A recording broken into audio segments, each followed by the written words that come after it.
الله صلى الله عليه وسلم إن الله يبعث لهذه الأمة على رأس كل 100 سنة من يجدد لهذه الأمة. صدق رسول الله صلى الله عليه وسلم ونحن على ذلك من الشاهدين والشاكرين والحمد لله رب العالمين. إن الله وملائكته يصلون على النبي يا أيها الذين آمنوا صلوا عليه وسلموا تسليما. الله أكبر. اللهم صل على سيدنا محمد وعلى آل سيدنا محمد. الصلاة والسلام عليك يا رسول الله صلى الله تعالى عليه وآله وسلم.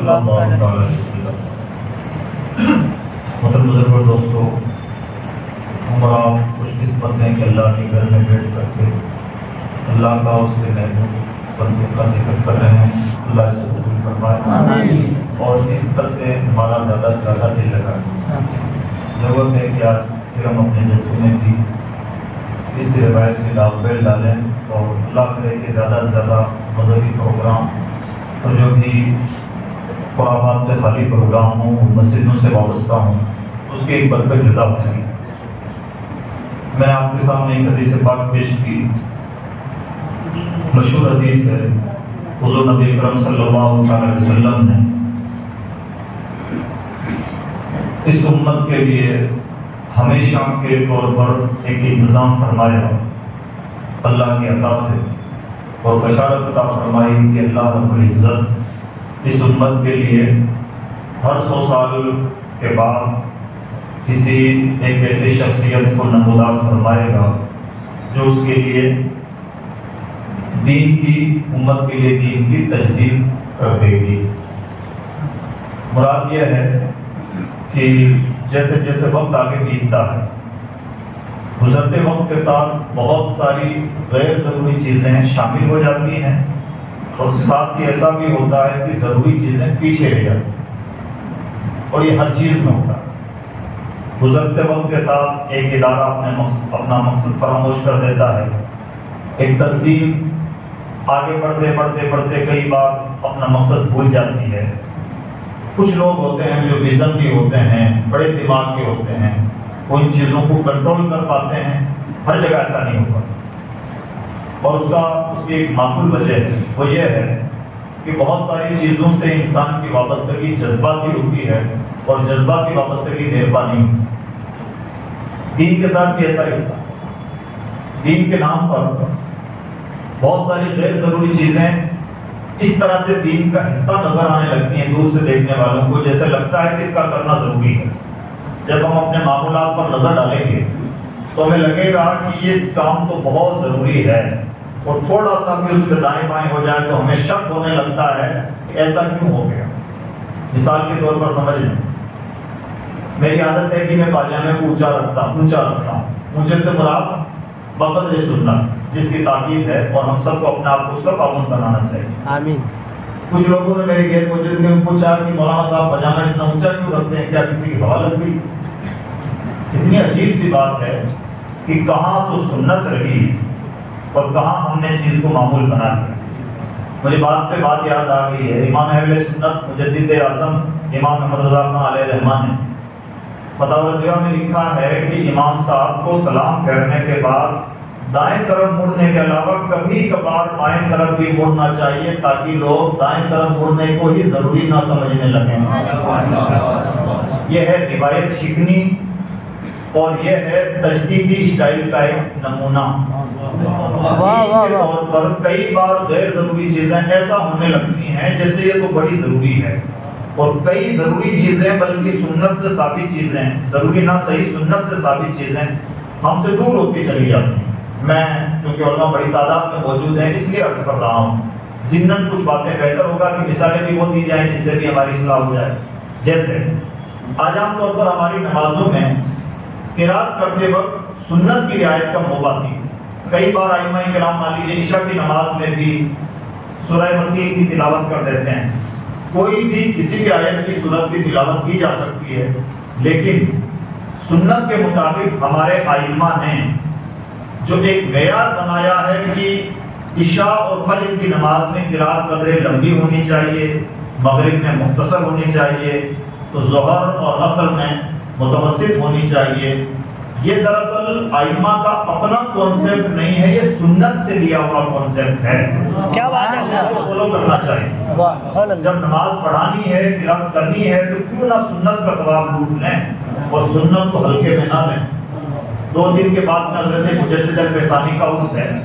حضرت مجدد صاحب کا امتیاز جس کی وجہ سے وہ مجدد 100 نہیں، مجدد الفسانی ہیں. اگلے 1000 کے مجدد، اجتماعی مجدد ہیں حضرت مجدد الفسانی.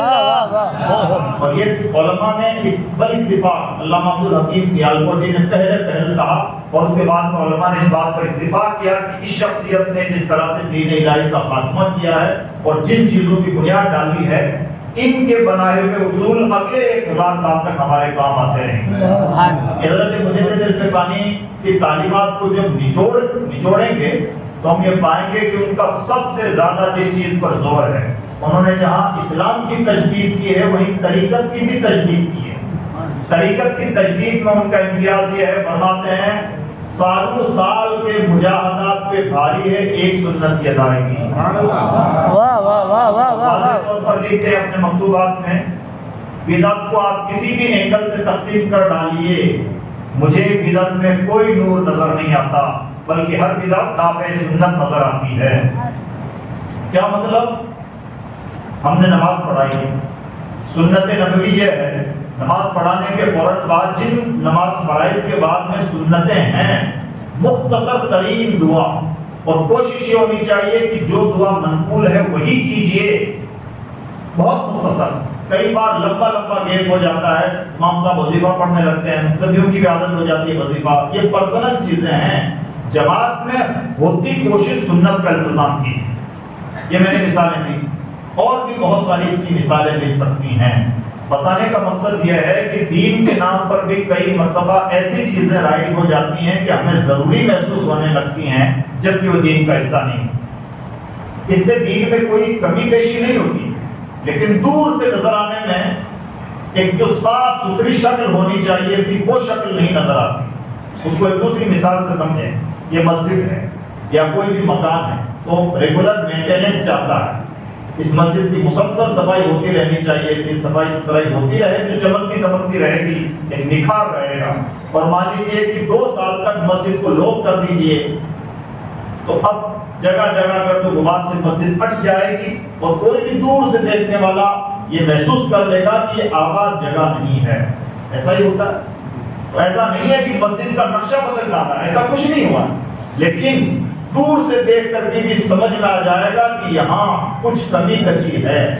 یا اور دوسری مثال سے سمجھ لیں، ایک درخت ہے، اس درخت کی ٹائم ٹو ٹائم اس کی چھنگائی ہوتے رہنی چاہیے، کاٹ چھانٹ ہونے چاہیے، کٹ مرید ہوتی رہنی چاہیے.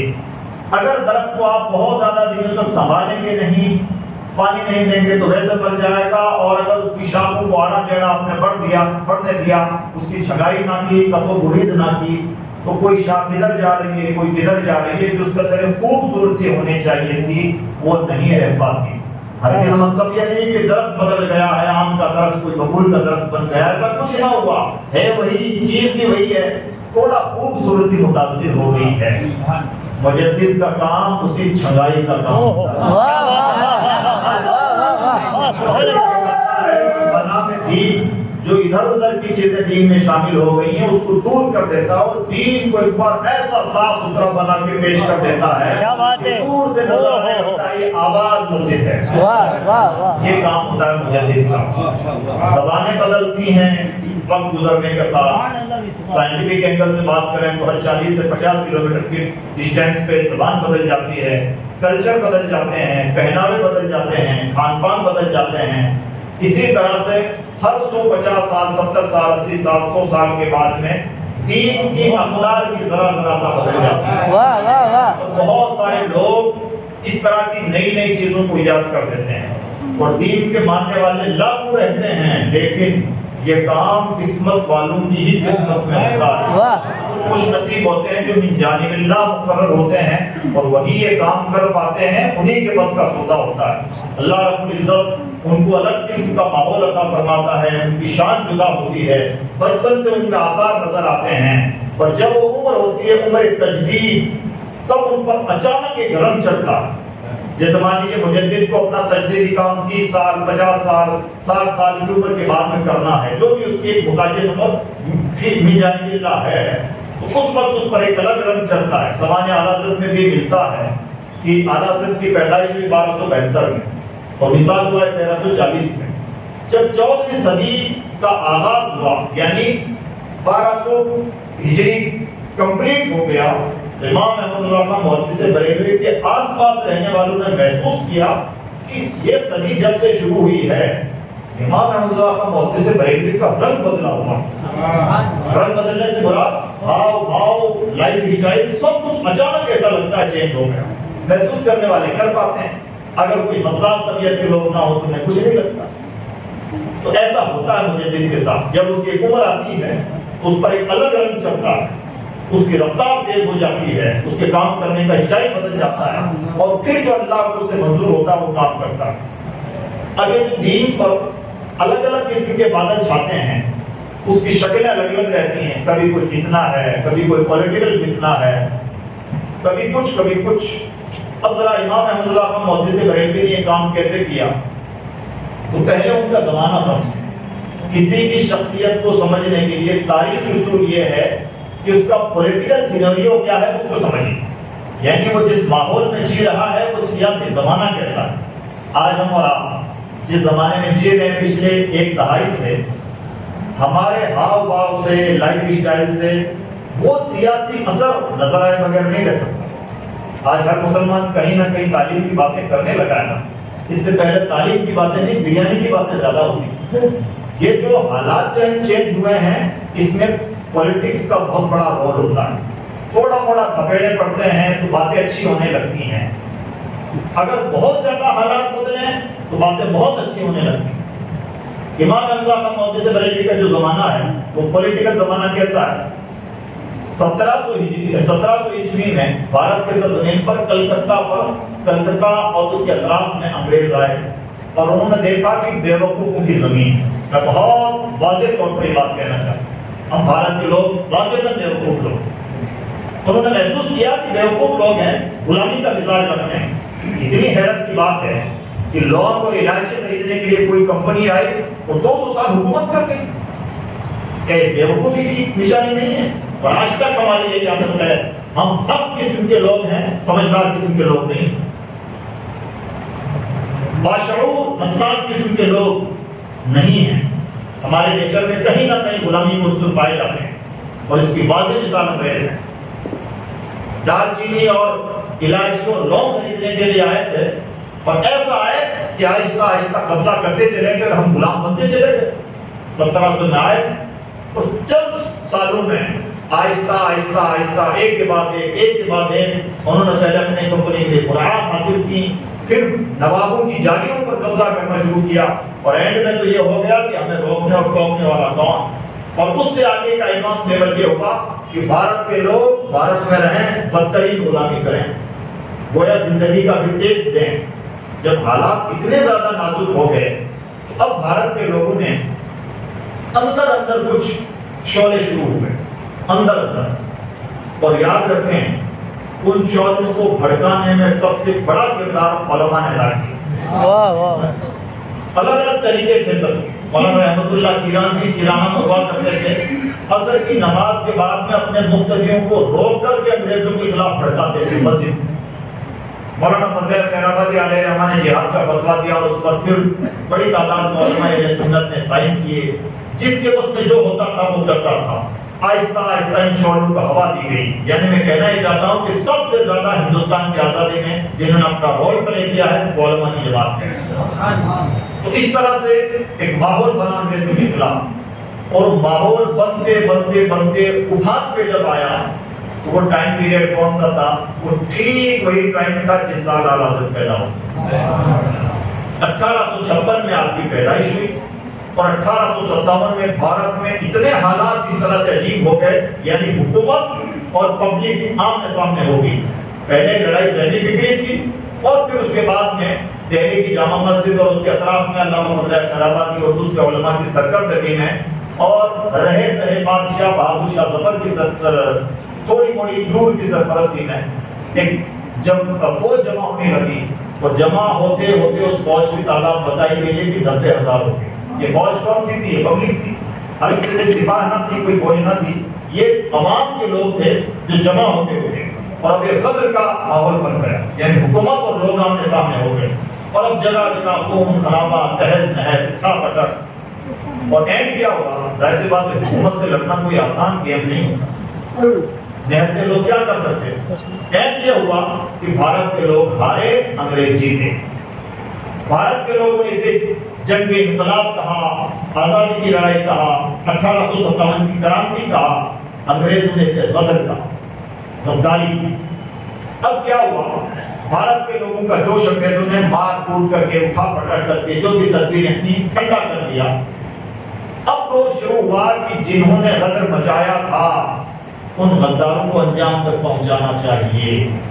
تو اب یہ دھر پکڑ شروع ہوئی، اور پھر سزائیں دینے کا سلسلہ شروع ہوا، اور وہ تقریباً چلتا رہا اگلے کئی دہائیوں تک۔ اور بھارت کے لوگوں کے اندر ایسا خوف بٹھا دیا گیا، دو کام کیے گئے، دھر پکڑ بھی شروع ہوئی، اور ساتھ کے ساتھ ہمیشہ میسج بھی دیا جاتا رہا کہ آئندہ ہمارے خلاف لڑنے کی ہمت مت کرنا۔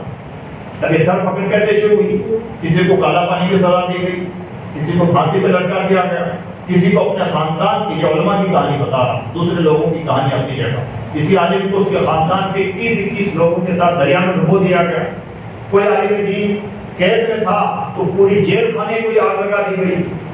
یہ کام کیا گیا، اور مسلسل اٹھا پٹک۔ کمال کی بات یہ ہے کہ اعلیٰ حضرت امام احمد اللہ خان محدث بریلوی کے دادا علامہ رضا علی خان نے بھی مجاہدین آزادی کو اپنے استقبال کے گھوڑے اویلیبل کروائے تھے، تو ان پر بھی غداری کا الزام تھا، ان کے خلاف بھی دفعات تھی۔ تو اس طرح سے چنگاری امام احمد اللہ خان کے گھر تک پہنچی ہوئی تھی۔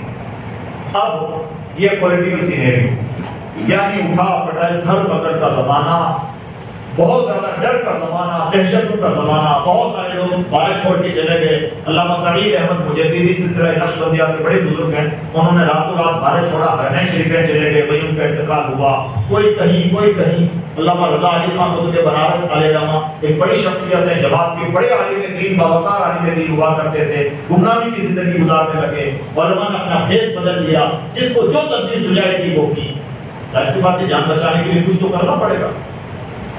تو یہ ایک عجیب قسم کا پولیٹیکل سینیریو تھا، اور ایک دو سال نہیں، اگلی کئی تاریخ تک آہستہ، پہلے تو ظاہر سی بات ہے راتوں رات انگریزوں نے بھی یہ دھر پکڑ نہیں کی، پہلے تو ماحول کو ٹھنڈا کیا، کنٹرول کیا، اب تو کہیں کوئی چنگاری نہ اٹھ جائے، سب کو دبایا، جب لگا کہ سب دب گئے ہیں، سب کی ہمتیں ٹوٹ گئی ہیں، تو اب پھر ایک ایک کو رات کی تاریخوں میں، اندھیروں میں جیسے جیسے موقع ملتا اٹھا پٹک شروع ہوئی، اور بہت کچھ ہوا۔ اب 1857 کی لڑائی کے بعد بھارت کے لوگوں میں اتنی دہشت پھیل گئی کہ 1857 کی پہلی تاریخ جب لکھی گئی، ریٹن طور پر دستاویز تیار کیا گیا، تو 1857 کے ٹھیک 90 سال بعد میں پہلا ڈاکومنٹ لکھا گیا کہ لڑائی ہوئی۔ آج کہیں کوئی حادثہ ہو جائے تو کل اخبار میں آ جاتا ہے کہ اس وجہ سے حادثہ ہوا۔ 1857 میں حادثہ ہوا، یہ خبر کب لکھی گئی؟ 90 سال بعد۔ آپ اندازہ لگا رہے ہیں۔ اب اس کا ایک اور فائدہ اٹھایا کچھ لوگوں نے، 90 سال میں تو نسلیں چلی جاتی ہیں، جن لوگوں کے باپ داداؤں نے کوڑی نہیں پھوڑی تھی، کچھ نہیں کیا تھا، پسینہ نہیں بہایا تھا، انہوں نے دیکھا کہ اب تو حالات سنے ہوئے ہو گئے ہیں اور انگریزوں کا موڈ بن چکا ہے بھارت چھوڑ کے جانے کا، تو کیوں نہ اپنے باپ دادا کو 1857 کا ہیرو ثابت کر دیا جائے۔ انہوں نے جن کے باپ داداؤں نے کچھ کیا ہی نہیں تھا، یہ ثابت کر دیا کہ فلاں صاحب تو جنگ آزادی کے بڑے ہیرو تھے۔ بے ایمانی کا لیول دیکھ رہے ہیں کیا کیا ہو رہا ہے اس زمین پر۔ ایک اور کہانی کے پیچھے بھی کئی کہانیاں ہوتی ہیں۔ انگریز کا دماغ پر شاگرد نہیں ہوتا۔ انگریزوں نے یہ محسوس کیا 1857 میں ہمارے خلاف اتنی بڑی غداری پیدا کرنے والی قوم جو تھی وہ علماء تھی، لہذا سب سے پہلے انہیں کو ڈاؤن کرنا چاہیے۔ اب سوال یہ پیدا ہوا کہ علماء کو ڈاؤن کیسے کیا جائے؟ اس کا طریقہ یہ سجھایا گیا، کیوں نہ علماء کے بیچ میں اپنے لوگ کھڑے کر دیے جائیں۔ اب اس کا طریقہ کیا ہو؟ تو اس کا طریقہ یہ ہے کہ کچھ عالموں کو وظیفے دیے جائیں، ان کے لیے مدرسے قائم کیے جائیں، ان مدرسوں کو سپورٹ دیا جائے، اور پھر کبھی فتووں کے بہانے، کبھی کتابوں کے بہانے اور ان علماء کی طاقت کیا ہے؟ تو علماء کی طاقت وہی ہے جو اقبال نے کہا ہے روح محمد. کسی بھی مسلمان کی باقاعدت جو موت سے ڈرتا نہیں چلا، روح محمد اس کے بدن سے نکالو. مومن کی سب سے بڑی طاقت ہے روح محمد. جب تک یہ ہے تو ٹھیک، ورنہ آدمی موت سے ڈرتا ہے. نبی نے ایسے دیوانے تیار کیے موت سے بھی نہیں ڈرتے. ان کی سب سے بڑی طاقت ہے روح محمد. حضور کی محبت سے نکالو. اس کا طریقہ کیا؟ اس کے لیے باضابطہ پلاننگ کی گئی اور کہا گیا کہ روح محمد مومنوں کے بطور خاص علماء کے سینوں سے نکالنے کے لیے طریقہ یہ اپنایا جائے کہ نبی کی شان میں چھوٹی چھوٹی گستاخیوں کا سلسلہ شروع ہو. اللہ. اب کیا ہوا؟ اب یہ ہوا کہ 1857 کے ٹھیک 10 سال کے بعد میں سہارنپور کی سرزمین پر ایک چھوٹے سے قصبے میں جو بہت مسلم پاپولیٹڈ ایریا تھا اس میں ایک دارالعلوم کی بنیاد رکھی گئی. یہ ہے کہانی. ہم بھولے لوگوں کو لگتا ہے کہ یہ علماء کے جھگڑے ہیں. جناب نہیں، آپ کی سمجھ اچھی ہے. یہ علماء کے جھگڑے نہیں، یہ پولیٹکس کے جھگڑے ہیں. فرقہ پرستی ہے نہیں، پیدا کی گئی ہے اور اس کے لیے بیج بوئے گئے ہیں. پہلے جن لوگوں نے گستاخی کر دی ان کو پرموٹ کیا گیا اور نئے لوگوں کو تیار کیا گیا کہ آپ کو کرنا ہے. اور پھر ہلکے ہلکے شوشے شروع ہوئے. کسی نے ایک کتاب لکھی. اس سے پہلے مسلمان کچھ بھی بدعمل ہو سکتا تھا، نبی کے لیے جان دینے والا تھا، لیکن اس ماحول میں ایک ایسی نئی ٹیم تیار ہوئی پہلی بار 1000 سال کے ٹائم پیریڈ میں، جس ٹیم نے اتنی ہمت اور جسارت کی کہ نبی کی شان میں بھی کہنے لگے کیا ہے نبی، بڑے بھائی جیسے تو ہیں. کسی نے کہا کہ جی کیا بات کرتے ہو، دیکھو فلاں حدیث سے یہ ثابت ہوتا ہے، اس سے یہ ثابت ہوتا ہے، اس سے یہ ثابت ہوتا ہے. تو نتیجہ نکلا کہ نبی کو پیٹ پیچھے کا علم نہیں. اگر ہوتا تو یہ سوال کیوں کرتے اور فلاں حدیث میں یہ کیوں ہوتا. اور کسی نے لکھا کہ معاذ اللہ جس کا نام محمد ہے یا علی ہے، اب کیا یہ دشمنی ہے؟ اب میں کہوں کہ صابر نام کا آدمی اچھا نہیں ہوتا. کیا اس کے بعد اس بات میں کوئی لوجک ہے؟ کسی کا نام بھی صابر ہو سکتا ہے، کچھ بھی ہو سکتا ہے. یہ کیا تم ہوا؟ اس کا مطلب مجھے اس نام سے ہی نفرت ہے. مطلب یہی ہوا. اب دشمنی کا معیار دیکھیں، جس کا نام محمد یا علی تو کسی چیز کا مختار نہیں. یعنی صرف نام محمد یا علی ہو جائے تو کسی چیز کا مختار نہیں. یہ نبی سے دشمنی. اور کن لوگوں کو جن کے جبے کبے دستار نام کے آگے ٹائٹل مولانا. اور یہ راز کہاں کھلا؟ ایک مولانا صاحب سے پوچھا گیا کہ انگریز حکومت کے بارے میں کیا موقف؟ کیا موقف؟ رحم دل حکومت ہے. اگر اتنی رحم دل حکومت تھی تو بھارت کے لوگ پگلا گئے تھے جو ان کو باہر نکالنا چاہتے تھے. اور ایک مولانا صاحب کی زمان حیات میں لکھا ہوا ہے کہ جناب حضرت کو، حضرت خانوی کو 600 روپے ماہوار انگریز حکومت سے وظیفہ ملتا تھا. بات سمجھ میں آئی؟ میں بہت زیادہ ڈیٹیل نہیں کرنا چاہتا، میں بتانا ہی چاہتا ہوں کہ دیکھیں کس طرح سے حالات تبدیل ہو رہے ہیں. تو یہ کون سا زمانہ ہے جب امام احمد رضا خان محدث بریلوی کی عمر 11 سال. اور اب جب جیسے جیسے حالات بڑے ہو رہے ہیں، ادھر کے کتنے بھی بڑے ہو رہے ہیں. اور اب ایک الگ ہوا چلی. کسی نے لکھا کہیں پر یا رسول اللہ کہنا جائز نہیں. کسی نے کہا درود تاج شرک ہے. اس میں کہا گیا کہ نبی بلائیں دور کر سکتے ہیں، داخل البلا والموا ہے، یہ شرک ہے. کسی نے کہا کچھ، کسی نے کچھ، کسی نے کہا نبی غیب نہیں جانتے. عجیب عجیب قسم کے ہوا پھیل گئی مسلمانوں میں اور مسلمان بڑے اختلاف کے شکار ہو گئے. تو دیکھ کے درد سر کیا ہے؟ ایک طرف تو دھر پکڑ چل رہی ہے، ادھر نیا درد سر یہ ہے کہ انگریز نے اب بڑی چابک دستی کے ساتھ ان کو اپنے گھر میں ہی الجھا دیا ہے. کوئی کچھ کہہ رہا ہے، کوئی کچھ کہہ رہا ہے. ایک بھائی کا کچھ ماننا، دوسرا اس کا زبردست، تیسرا اس کا زبردست. ایسے عجیب کشمکش کے عالم میں مسلمانوں کو لا کھڑا کیا انگریزوں نے اپنی چابک دستی کی وجہ سے اور اپنی شاطر دماغی کی وجہ سے. یہ امام احمد رضا خان محدث بریلوی کا زمانہ. یہ میں نے دو حالات بیان کی، سیاسی حالات کیسے تھے اور مذہبی حالات کیسے تھے. اب امام احمد رضا خان محدث بریلوی نے کیا کیا؟ اب دو چوائس ان کے پاس. ایک تو یہ کہ انگریزوں کو بھگانے کی مہم چھڑے، یہ بھی ایک کام. دوسرا کام یہ ہے انگریزوں کو بگاؤ نہ بگاؤ، کم سے کم ان بھولی بھیڑوں کا ایمان تو بچاؤ. انہوں نے بھولی بھیڑ کہا ہے، اب یہ بے ایمان ہے. بھولی بھیڑ ہم کو. اور سچ یہ ہے ان کا کرم تھا کہ بھولی بھیڑ سمجھ کے کچھ رحم کر گئے. تو دو آپشن تھے, یہ کیجئے, ان کا یہ جن کو کرنا ہے کریں گے, بدل جائیں گے. میرے نام, میری پیدائش کے بعد کوئی بدر بپا ہوا تھا, انشاءاللہ پھر کوئی ہوگا. ہاں یہ زیادہ ضروری ہے. اگر ایک بار ان کے ہاتھوں سے ایمان چلا گیا, ایمان کا طوطا اڑ گیا, تو اتنے کروڑوں کروڑ لوگوں کے ایمان کا ضامن کون ہوگا؟ اور یہ درد چھوٹا درد نہیں. آج ہمارا ایک بندہ ہاسپٹل میں ایڈمٹ ہوتا تو میں ڈھنگ کی نیند نہیں آتی, جس سے مجدد بنا کے بھیجا گیا ہو, اور حالات اتنے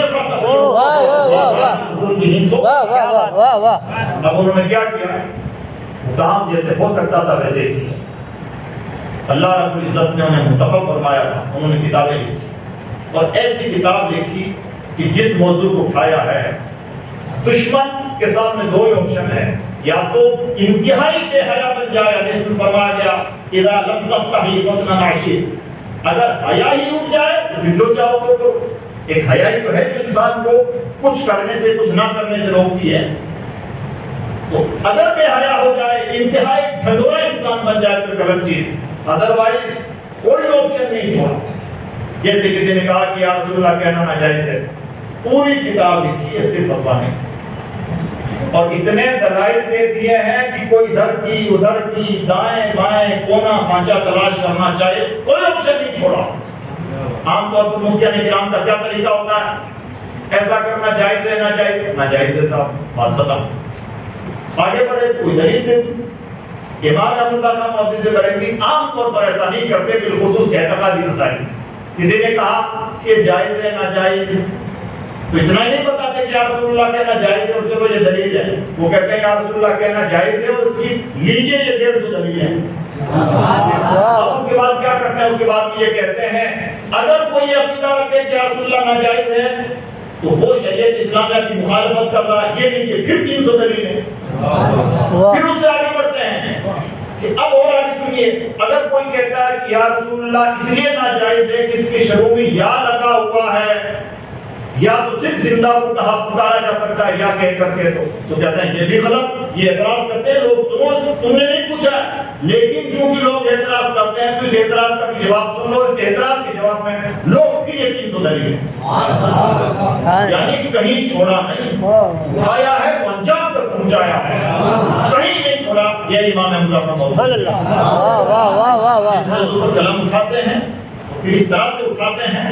اب اس کے بعد میں کوئی آئیں بائیں کرنے کی گنجائش نہیں ہے. اور سوال یہ ہے کہ صرف انہوں نے اسلامیات پر قلم نہیں اٹھایا, اسلامیات پہ قلم اٹھایا اپنی جگہ, تحقیق پہ قلم اٹھایا اپنی جگہ, جدید چیزوں پر بھی قلم اٹھایا. اگر کسی نے کوئی نئے قسم کا اعتراض کیا تو اعلیٰ حضرت نے اس کا بھی جواب دیا. عزیز دوستو, اس کی بڑی لمبی چوڑی تفصیل ہو سکتی ہے.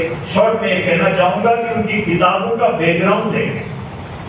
جیسے تمہید ایمان ایک کتاب ہے, اتنا نہیں کہ تمہید ایمان اعلیٰ حضرت کا بڑا اچھا رسالہ ہے. جناب یہ اچھا رسالہ انہوں نے لکھا کیوں تھا یہ بھی تو جانو, اس کا بیک گراؤنڈ جانو, خود ہی سمجھ میں آ جائے گا. یہ بھرتی کی کتاب نہیں ہے, یہ زمانے کی بہت بڑی ضرورت ہے. اگر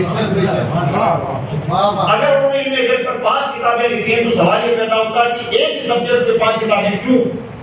صرف ان کی کتابوں کے ٹائٹل دیکھیے, انباء الغیب, الدولۃ المکیہ, خالص الاعتقاد, ان کی کتابوں کے نام دیکھیے, ٹائٹل دیکھیے, اور پھر اس کا بیک گراؤنڈ جاننے کی کوشش کیجیے کہ اللہ توفیق دے تو سوال ہی پڑھ لیجیے کہ کس سوال کے جواب میں انہوں نے کتابیں لکھی ہے. خود ہی سمجھ میں آ جائے گا کہ اللہ نے اس بندے کو دماغ ہی کچھ اور کیا. کیا امام احمد اللہ محدث سے رہے, اسلامیات ان کی جدا شان ہے, بلکہ انہوں نے کچھ کام تو ایسے کیے جو کام آج بھی عام لوگوں کے دماغ میں نہیں آتے, عام لوگوں کو نہیں سجائی دیتا ہے کہ ہمیشہ کے جیسا کہ اپنے زمانے میں فتنوں کے سر کو بھی یہ کام کر دو.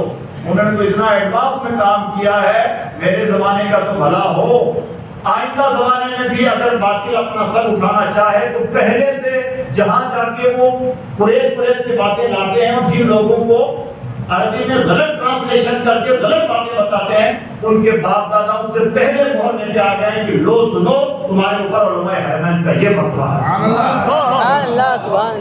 یعنی وہ ایڈوانس لیول جہاں سے فتنہ تھوڑا تھوڑا پنپ سکتا تھا چلو ہندوستان میں تو ہماری دال نہ کری، لیکن جہاں سے اسلام پھیلا ہے وہیں سے اسلام کی شکل بگاڑنا شروع کر دیں۔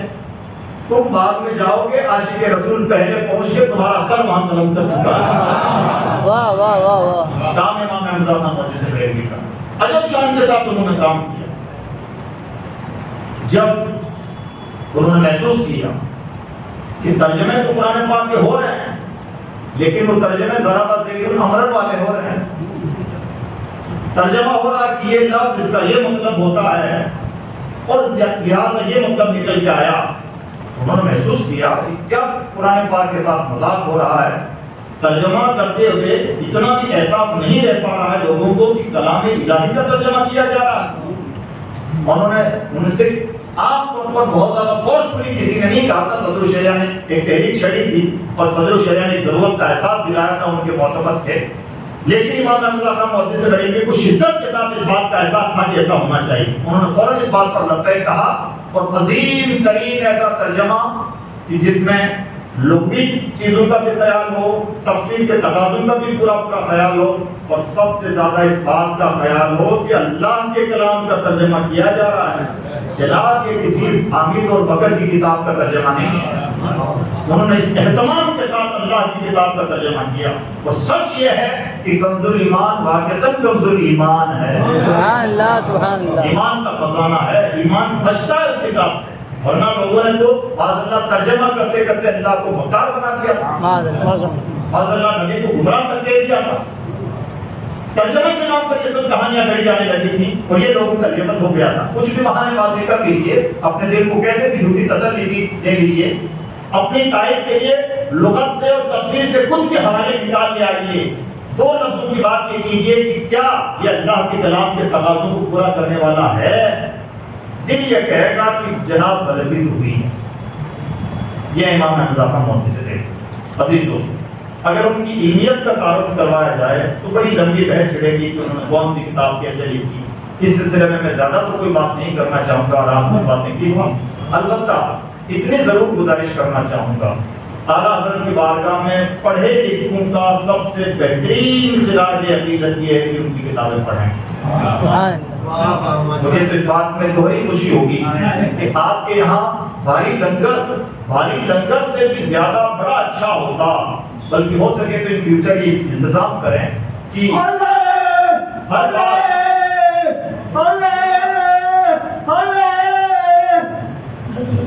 ایک دیوانہ سب پہ بھاری ہوتا ہے، مجذوب اللہ سب پہ بھاری ہوتا ہے، تو مغلوب العشق کا کیا حال ہوتا ہے؟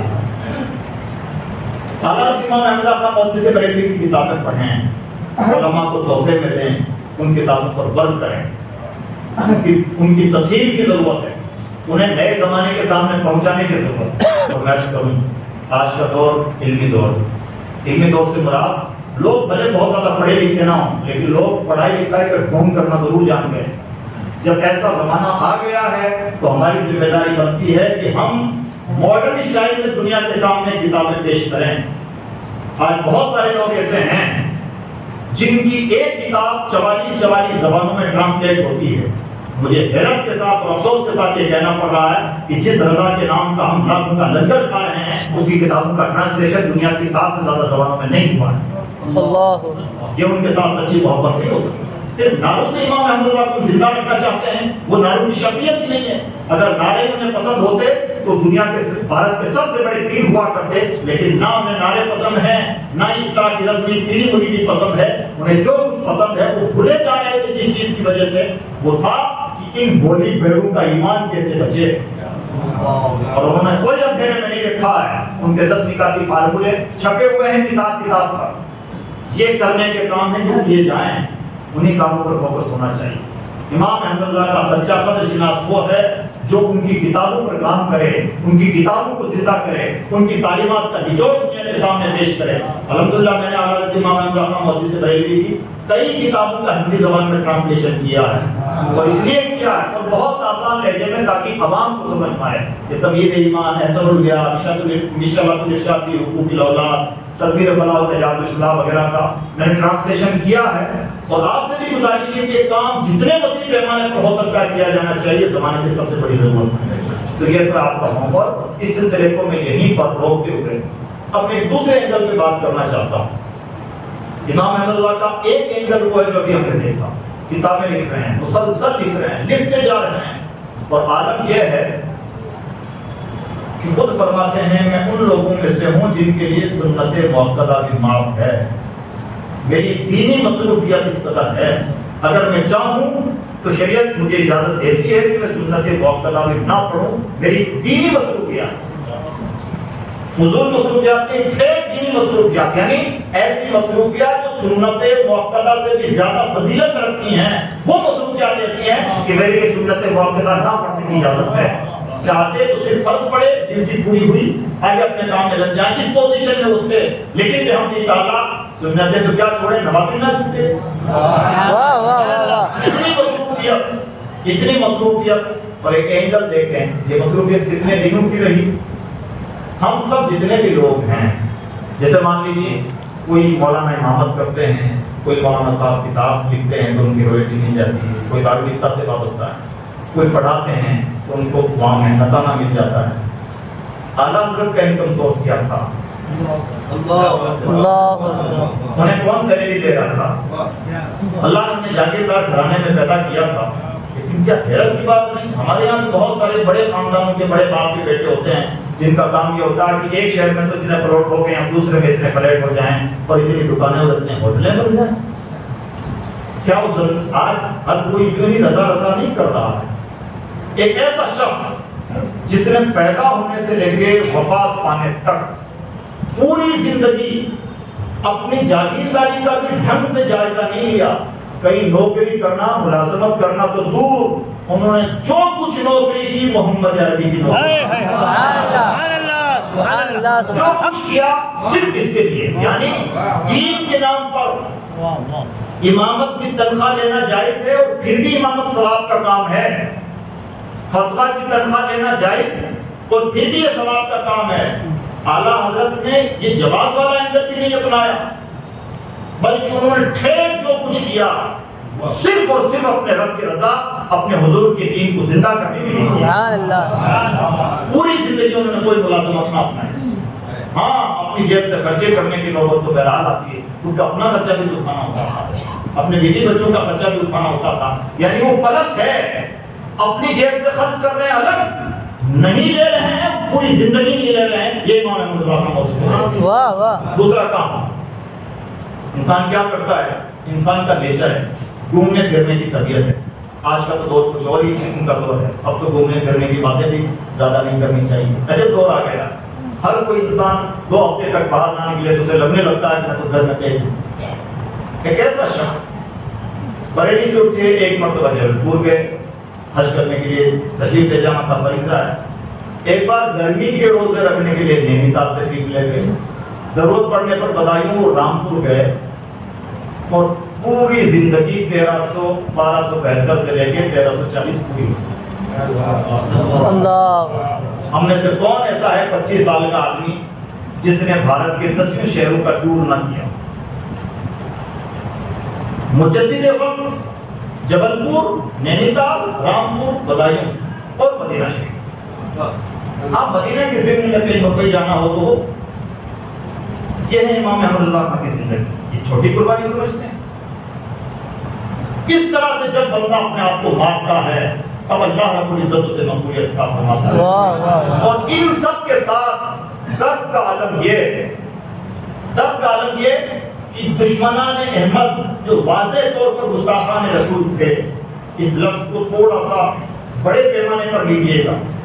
گستاخی کا لفظ ہر جگہ جذبہ نہیں کر دینا چاہیے, اور بدعقیدگی کا لفظ بھی ہر ایک پر فٹ نہیں کر دینا چاہیے. اس میں ہم سے کہیں نہ کہیں یہ جذبات یہ ہے. شریعت مطالعہ میں بہت سخت پابند بناتی ہے, اور کسی بھی اہل قبلہ کی تکفیر یا تضلیل آسان کام نہیں ہے, تفصیل کی آسان کام نہیں ہے. اس میں ہمیں بہت زیادہ محتاط ہونے کی ضرورت ہے, اور یہ احتیاط سے نہیں امام اللہ کا موضوع سے سکھایا. وہ گستاخان رسول کے خلاف شدید تھے, اتنی شدت کے ساتھ ان کا واضح پیغام ہے دشمن احمد کی شدت تھی.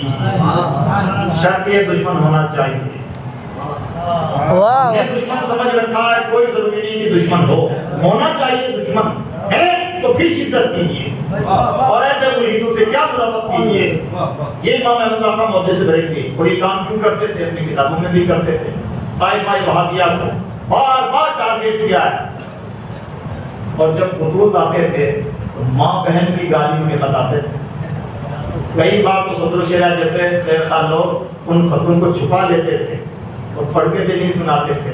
لیکن وقت آیا تو کتابوں میں لکھ دیا کہ ایسے ایسے خطی مجدد کے نام آتے ہیں. اللہ. لیکن کچھ حضور پہنچ بھی جاتے تھے، بدتمیزی ہوتی تھی.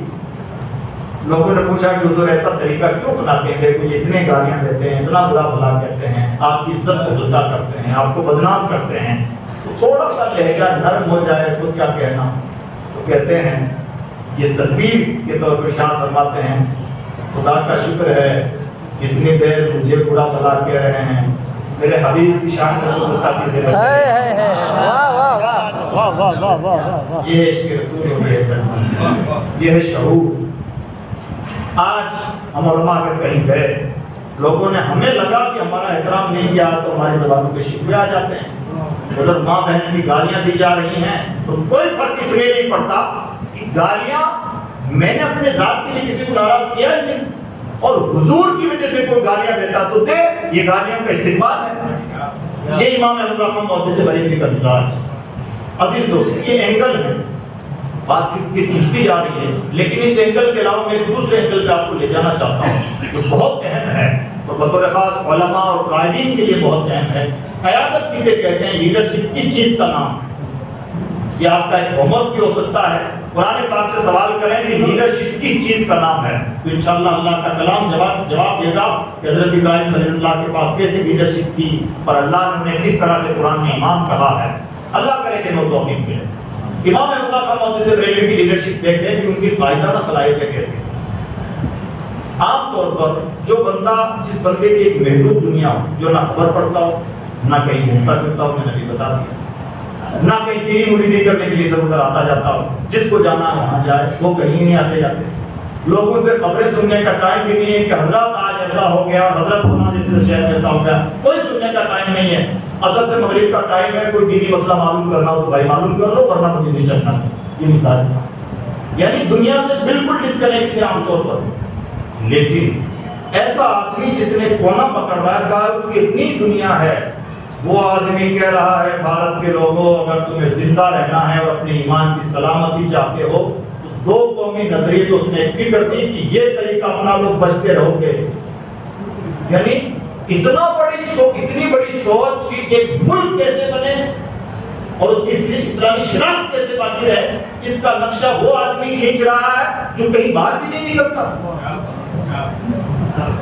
تحریک خلافت آندولن جسے کہتے ہیں، کیا کمال اور کیا دلچسپ بلکہ کیا مذاق ہے کہ تحریک خلافت کی اگوائی کر رہے ہیں موہن کرم چند گاندھی جی، اور کہہ رہے ہیں مسلمانوں تمہاری خلافت ترکی میں ڈاؤن ہو رہی ہے، اس کو بچانے کے لیے اٹھو.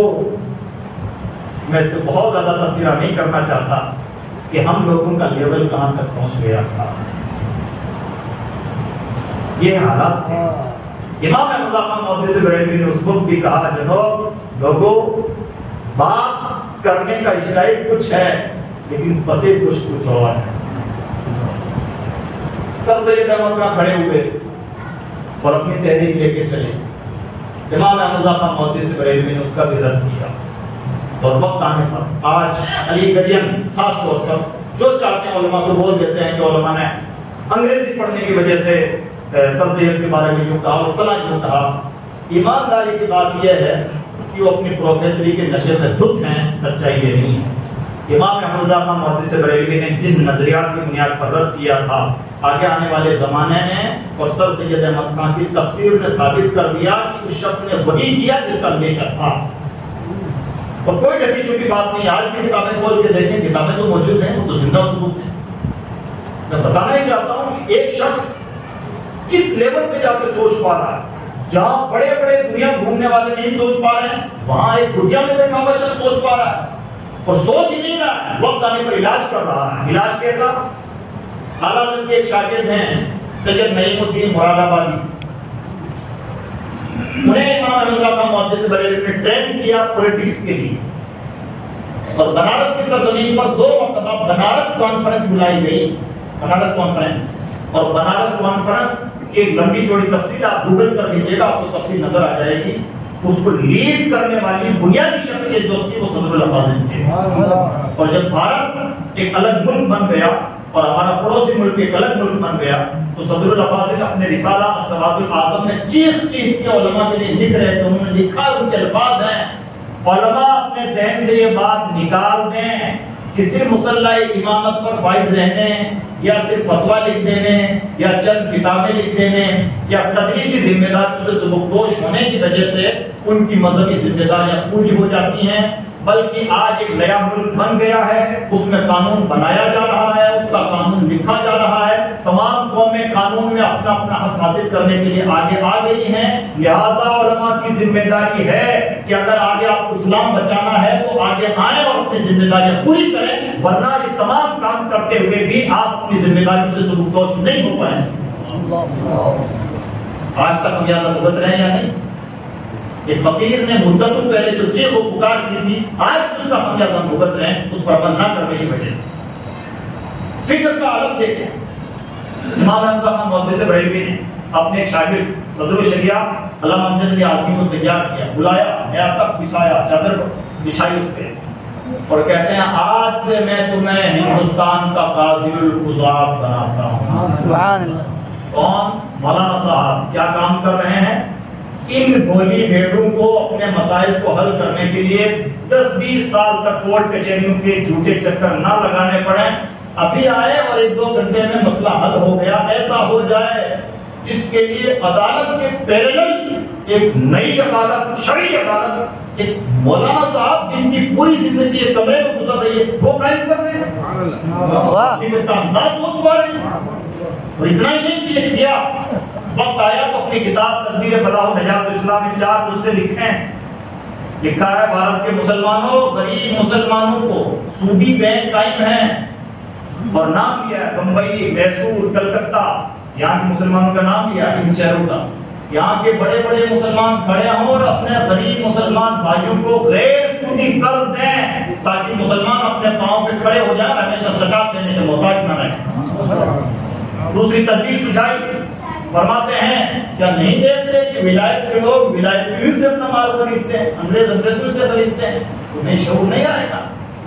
آج باتیں چل رہی ہیں، اندرون کھانا ان سے نہ خریدا جائے، ان سے خریدا جائے، اور ٹائٹل دیکھا جائے۔ واہ واہ واہ واہ واہ واہ واہ واہ، کیا بات، کہاں بیٹھ کے کب سے رو رہا ہے، ہم سنی نہیں پائے۔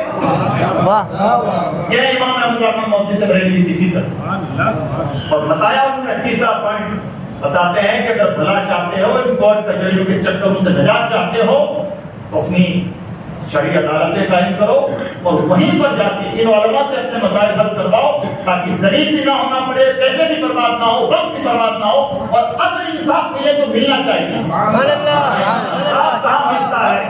پیسے کی وجہ سے طے ہوتا ہے کہ کون مجرم ہے کون نہیں۔ انصاف کسے کہتے ہیں؟ جس کے پاس بھاری پیسے، بھاری وکیل، بھاری فیصلہ۔ انصاف تو شریعت کے عدالت میں ہو سکتا ہے، یہ کون بتا رہا ہے؟ تدبیر فلاح و نجات الاسلام امام حمزہ خان محدث بریلوی نے یہ تدبیریں بتائی ہیں۔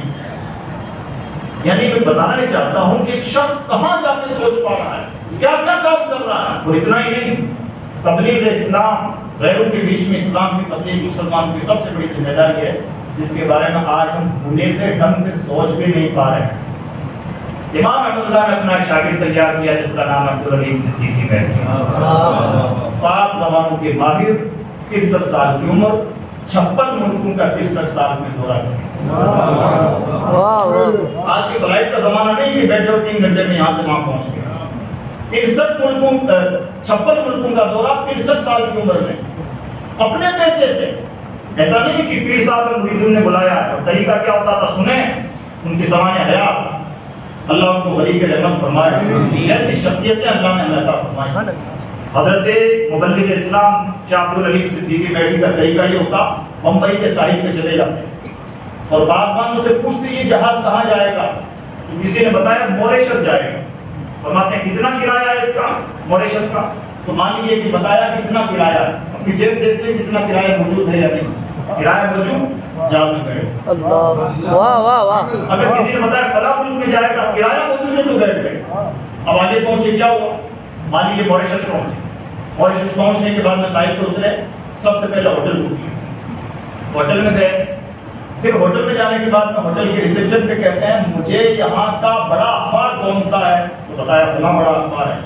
اس اخبار کے رپورٹر سے ملاقات کرنی ہے. ہوٹل کے ریسیپشن پہ بیٹھے آدمی نے فون لگایا کہ فلاں اخبار کا نمائندہ آپ کے یہاں آ جائے گا.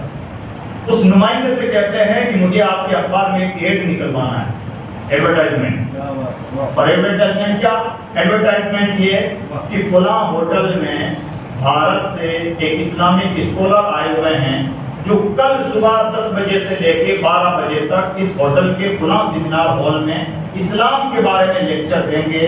لہذا اگر کسی کو اسلام کے بارے میں کوئی سوال کرنا ہو تو کل اس بجے سے اتنے بجے سے اتنے بجے تک واہ واہ واہ واہ واہ واہ واہ. کام کون کر رہا ہے؟ مبلغ اسلام.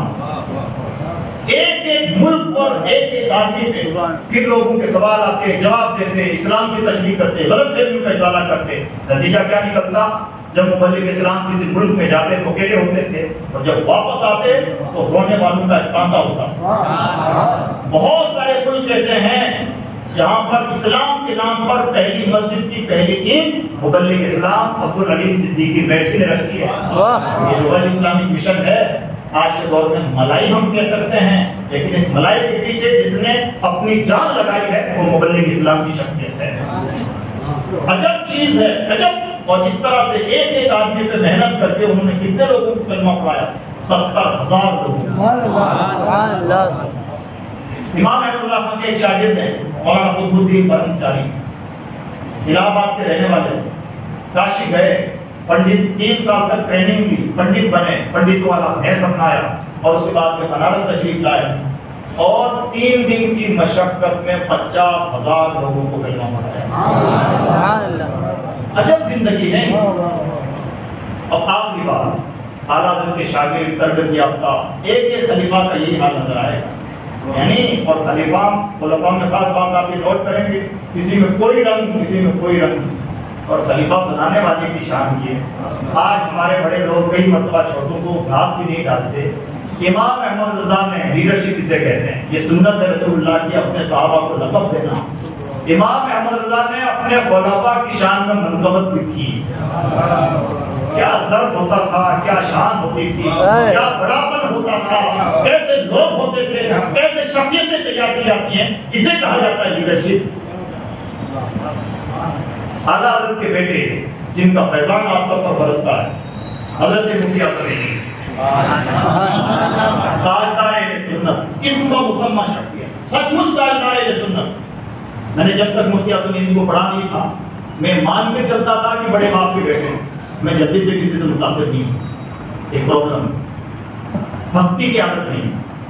حضرت مفتی اعظم ان کو جب تک پڑھا نہیں تھا تو مان کے چلتا تھا بڑے باپ کے بیٹے ہیں تو مشہور تو ہونا ہی ہے. لیکن جب میں نے پڑھا تو نظر آیا یہ تو بڑے چاند کے ساتھ ستارے بن کے چھپ سے گئے ہیں, ورنہ ہے تو بہت قیمتی. حضرت مفتی اعظم واقعتاً تاجدار سنت, ایک ایسی شخصیت جس کے یہاں کوئی تفریقہ نہ تھا کہ کس کا کون سا مشرب ہے. اشرفیوں کو لگتا تھا کہ ہمارے سردار یہ ہیں, قاضیوں کو لگتا تھا کہ ہمارے رہنما یہ ہیں. آج برکاتی اشرفی اور رضوی اور یہ وہ ہیں, کچھ نہ تھا. مفتی اعظم ہند کا مطلب واقع مفتی اعظم ہند ہے.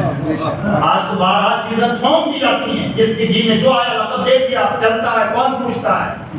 عجب دور کہہ تو رجال ہے, زوال کا زمانہ ہے, لیکن مفتی اعظم ہند سچ مچ مفتی اعظم ہند, اور اس کے لیے انہوں نے محنتیں کی ہیں. حضرت مجاہد ملت کبھی جذباتی آدمی, پوری صاحب میں کوئی قضیہ پیش آ گیا اور مفتی حضرت مجاہد ملت فتویٰ لگانے لگے کہ یہ تو اہل سنت سے بات ہو گئی, اور بڑی ضد کی, بڑا اصرار کیا حافظ ملت شاہ عبد العزیز محدث سے فراد آبادی اور حضرت مفتی اعظم ہند سے کہ آپ بھی چلیں اور اس خانقاہ والوں کی بات سنیں, وہ تو اہل سنت سے نکل گئے, اب آپ چلیں اور آپ بھی فتویٰ دے دیں. میں نے تو دیکھ لیا.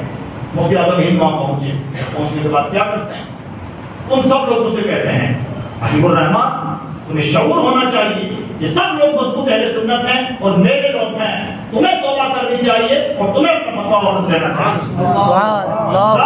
مفتی اعظم ہند اہل سنت کا اس طرح سے شیرازہ منتشر رکھنا، انتخاب قدری کب تک گمراہ ہو چکا ہوتا اگر مفتی اعظم ہند کی وسیلت سے تھا۔ کشن گنج کی سرزمین بہار کی تشریف لے گئے، آپ کی بات عرض کرتا ہوں، حضرت مفتی اعظم ہند لوگوں کو کچھ کام ہلکے رکھتے ہیں، مرتبہ غوثیت میں پائشتے حضرت مفتی اعظم ہند، اور یہ بات جو میں کہہ رہا ہوں مرتبہ غوثیت کی ایک ولی کامل کی زبان سے میرے گناہگار قانون نے سنا ہے، جن کے در پر انشاءاللہ کل میری حاضری ہوگی۔ حضرت مفتی اعظم ہند علیہ رحمہ ایک عظیم شخصیت تھے، کشن گنج کی سرزمین پر تشریف لے گئے بہار۔ طریقہ کیا تھا؟ تبلیغ کا طریقہ الگ ہوتا ہے اللہ کا، ہمیں کچھ نظر آتا ہے، حقیقت میں ہوتا کچھ۔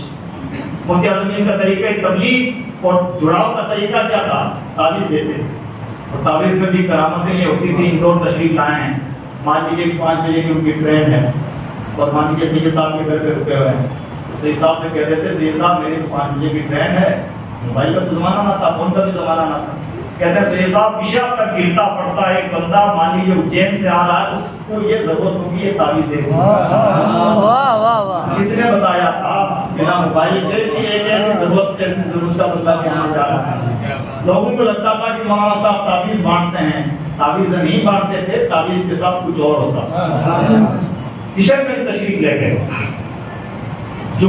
جامع مسجد میں، کشن گنج کی جامع مسجد میں جمعہ کی نماز پڑھانی تھی اور تقریر کرنی تھی مفتی اعظم ہند، تو قصبے شہر سے ہٹ کر ذرا دور کسی آبادی میں تشریف لے گئے، اور پلان یہ تھا کہ تھوڑی دیر وہاں کام کریں گے، جو بھی ضرورت ہے ملاقات کریں گے، اس کے بعد میں جامع مسجد تشریف لائیں گے، تقریر کریں گے، نماز پڑھیں گے۔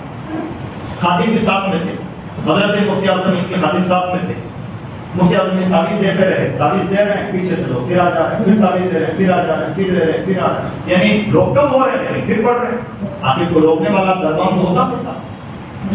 اب خادم نے عرض کیا حضور وقت بڑا تنگ رہ گیا ہے، شہر چلنا ہے، وہاں تقریر بھی کرنی ہے، نماز بھی پڑھانی ہے، اس لیے اب ذرا اس کو روک دیا۔